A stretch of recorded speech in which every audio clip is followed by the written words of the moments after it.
Apple, a tech giant valued at over $3 trillion, with more than 1 billion of its flagship iPhones in use worldwide, generating nearly $400 billion annually. But this empire began as a tiny garage startup in 1976, co-founded by 3 founders who set out to make computers for ordinary people, not just big businesses. From the game-changing iPhone launch to a bold expansion into entertainment and health, Apple hasn't just made gadgets, it's shaped modern culture. So what's the story behind the brand that's practically everywhere today? Apple's story began in 1976 when Steve Jobs, Steve Wozniak, and Ronald Wayne set out with a vision: create computers that were accessible not just for businesses, but for everyday consumers. This consumer-first approach led to the launch of the Apple I and, more notably, the Apple II, one of the first successful personal computers, a series that sold nearly 6 million units. By 1980, Apple's growth was undeniable, prompting the company to go public.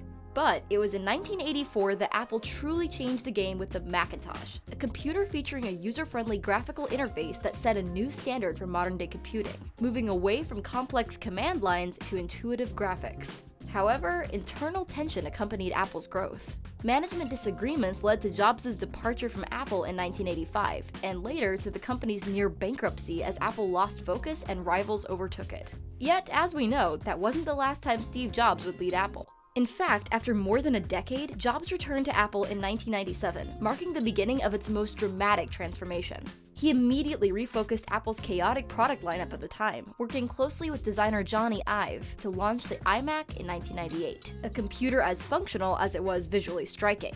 Jobs didn't stop there. In 2001, he introduced the iPod, a device that changed not only how we consume music, but also how the music industry works by allowing users to download individual songs rather than buying full albums. In 2007, Apple launched the iPhone.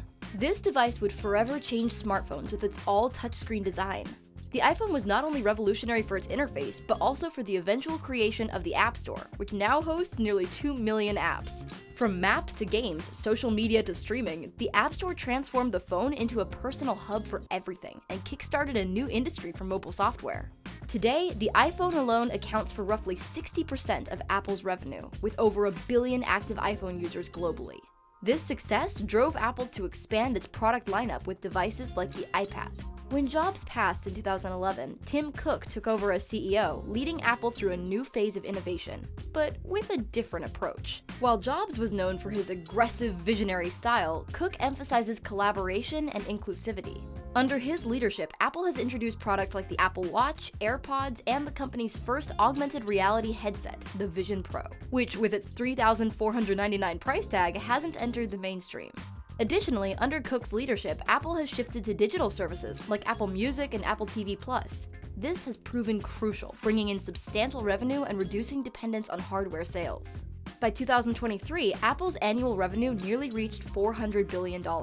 Cook has also focused on making Apple greener and more sustainable, as well as enhancing user privacy, aligning the company with modern values. Apple has come a long way, from a garage in the 70s to a global powerhouse today. And with a legacy of innovation and a future focused on tech that shapes culture, Apple's journey is likely far from over. What is your favorite Apple product? Let us know in the comments, and subscribe to our channel for more interesting facts on the companies driving our culture.